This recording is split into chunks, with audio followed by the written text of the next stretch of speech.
a boy named Hamada attempts to flee from an invisible person, only to be killed. High school student Kaname Sudo receives a message from his friend Hamada inviting him to join a mysterious online game, Darwin's Game. Strange things begin happening after he boots it. He experiences a hallucination of himself being bitten by a snake, and is challenged arbitrarily to a deathmatch with a man in a panda mascot costume known as Bonda-kun.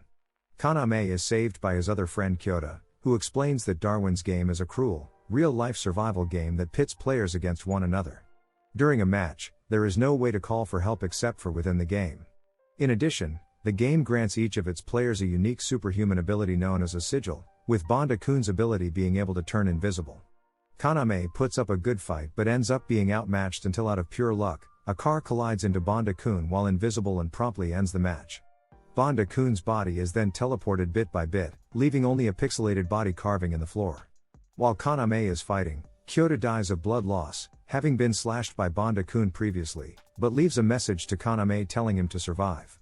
Kaname's win as a solo rookie player draws the attention of a high-ranking player Shuka Carino. Shuka invites him to a warehouse to answer any questions he has about the game, where Kaname is forced to accept that he cannot quit the game. When he is unable to use his sigil, nor is the app able to analyze his power, Shuka attacks him using her chains. In the heat of the battle, Kaname uses his wits and skills to avoid her, and manages to unlock his sigil, the ability to recreate weapons he has previously touched. He sets a trap for Shuka and defeats her. Realizing that Kaname truly knows nothing about the game and having seen his sigil, Shuka surrenders, forcefully terminating the match so both players stay alive. The two then spend the night at Shuka's mansion. Shuka invites Kaname to join a clan, a group of players in Darwin's Game that battle and earn points together. She tells him that many in the game play it as points from victories can be used as in-game currency or be redeemed for real-life cash, and advises him to use some points to temporarily hide his name from the challenge list, especially after winning against two high-ranked players. She also tells him that it is forbidden to reveal details about the game to any non-player lest they be forcefully teleported. Shuka and Kaname receive a notification for Darwin's Game's first major event, a treasure hunt event in Shibuya that has been sent only to selected players. After clashing with a mysterious player known as Inukai who warns him to protect his cell phone, the two are separated, having been teleported to the city center in Shibuya. The event entails each of the 300 players collecting at least 3 rings before time is up to survive, despite there only being 300 rings available. Each ring also possesses different values of points depending on the gemstone set into it. In the 27th floor of the hotel building where he is teleported, Kaname meets Rain Kashiwagi, a middle school student known as the Analyst for her ability to procure and sell information, including his location details that let Inukai find him. Apart from himself, Rain and Shuka, Kaname is informed that Wang, the ruler of an infamous clan named Eighth that has claimed Shibuya as their territory, is also participating in the game.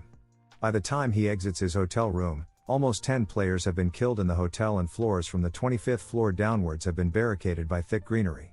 Rain warns Kaname against taking the elevator, and her predictions prove true when 4 players that chose to do so show up, having been drugged by narcotics plants into attacking the two, who are the sole survivors left in the hotel that are not brainwashed. Rain guesses that the one behind all this is a player known as the Florist, who possesses the ability to manipulate plants, and Kaname deduces that he is utilizing the hotel's security cameras to direct his soldiers. Creating a machine gun, Kaname and Rain destroy as many cameras as they possibly can, while using flashbangs to flee and hide from the soldiers. Having disabled several surveillance cameras, Kaname and Rain head out to one of the autolock hotel rooms to hide and plan their next move. Based on the cameras destroyed, the Florist correctly figures out where they have been hiding. However, Kaname and Rain set a trap for the Florist with Rain disarming the soldiers and distracting him, allowing Kaname to reach the first floor and locate him in the hotel's control room. Kaname and the Florist, a middle-aged man whose real name is Ichiro Hiragi, battle it out, and Kaname is initially at a losing end due to the Florist's impenetrable plant defense, high combat ability, and the side effects of overly exhausting his sigil. However, Kaname sees a vision of a man resembling him using blacksmith tools to carve weapons, that encourages him to explore the limits of his ability.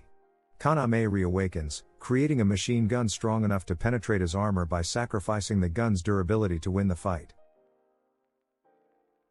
Rain, reuniting with Kaname, informs him and Hiragi of the Eighth's intention to attack the hotel to steal all the rings.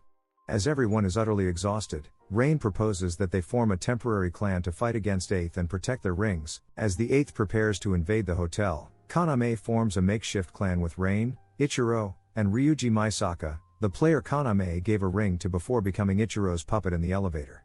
While making preparations for the 8th's arrival, Rain notices that the point values of the gems do not align with the appraisal values, getting her to think that there is much more to this event than what the rules state, and that the objective might be something besides gathering 3 rings. Meanwhile, Shuka sends out a distress message to Kaname as she encounters Suai, whose sigil allows her to control water, in the subway, and Suai floods it, trapping Shuka underwater. Kaname and Ryuji head out to the subway. While back at the hotel, Rain and Ichiro notice that all rings have a QR code that reveal a number when scanned. Kaname and Ryuji reveal their sigils to each other, with Ryuji's being the ability to tell whether a person is lying or not. The two encounter Suai, and at the subway entrance, Kaname goes in to rescue Shuka, while Ryuji turns confrontational towards Suai, knowing through his sigil that she told a lie when she claimed to know nothing about the subway. Suai, a kid with a dual personality with her late twin brother Soda's spirit in control of her body, leads Ryuji into a trap at a convenience store, using the bottled water in the refrigerator to attack, but before she could deliver the finishing blow, Suai regains control of her body from Soda to stop the attack, and afterwards, Suai agrees to join the clan. Meanwhile, Kaname rescues Shuka, and after administering CPR, Shuka gives him his first kiss. Shuka explains her reason for participating in Darwin's game, and that is to get revenge against a player who murdered her parents. The four meet up at the convenience store to get to know Suai better. Night falls as the next set of ring is distributed, with the biggest prize, the diamond ring, spawning at the hotel, giving Rain a chance to get the code from the ring.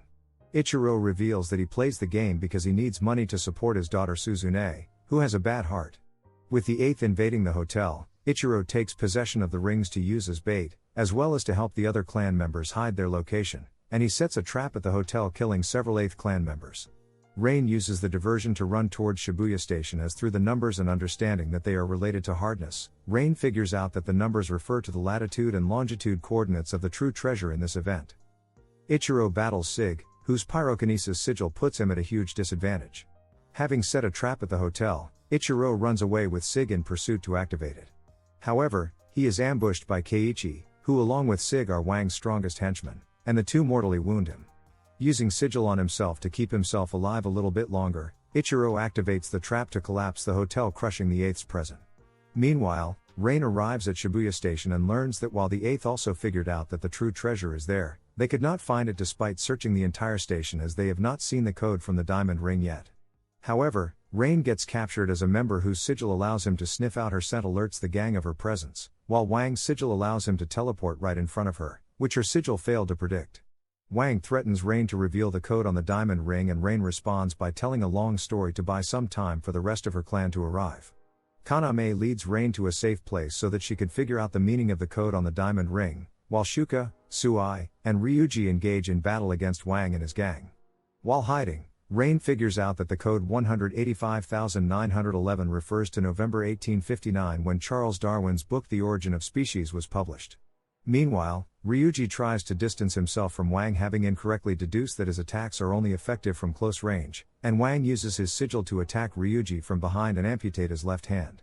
With Wang about to kill Ryuji, Kaname arrives with a proposal with Wang to let him have the key that he claims will unlock the door to the treasure in exchange for his life, with Ryuji well aware that he is bluffing. Ryuji reveals that his brother was killed by Wang and he wants revenge. Kaname's bluff succeeds as he distracts Wang by making him believe that there is a chance his key leads to the treasure, so that he can take the treasure hidden in the coin locker without giving him a chance to react. It is then revealed that the key to the code is the number of digits, as Darwin's book had nothing to do with Shibuya Station, and only the south exit coin locker passcodes use 6-digit numbers at the station. The treasure is a call from the game master on a smartphone to grant Kaname one wish that is within their power. Kaname wishes to quit the game, but the request is denied, and he is told that he can only quit by clearing the game or killing the game master. Instead, Kaname uses his wish for something that deters killing in the game. 2 months pass since the event with the destruction in Shibuya officially ruled a terrorist attack. With Suai living at Shuka's apartment, Shuka decides to buy a house for the clan to live in. Suzune is visited in the hospital by Hideaki Kanihira, an insurance broker who is also a Darwin's game player, presenting her with an insurance claim for her father's death, while Rain, who is recovering from a broken arm, becomes friends with her.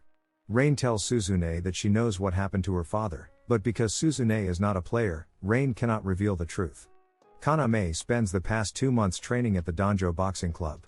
As Kaede reattaches Ryuji's hand with her sigil, Kaname requests to form an alliance with the Danjo Boxing Club, and Danjo wants him to prove his worth with a match against him with sigil usage allowed. Meanwhile, Kaname's classmate and friend Shinozuka pays a visit to Kaname's apartment while he is away, and he is kidnapped by Keiichi, who survived the hotel collapse.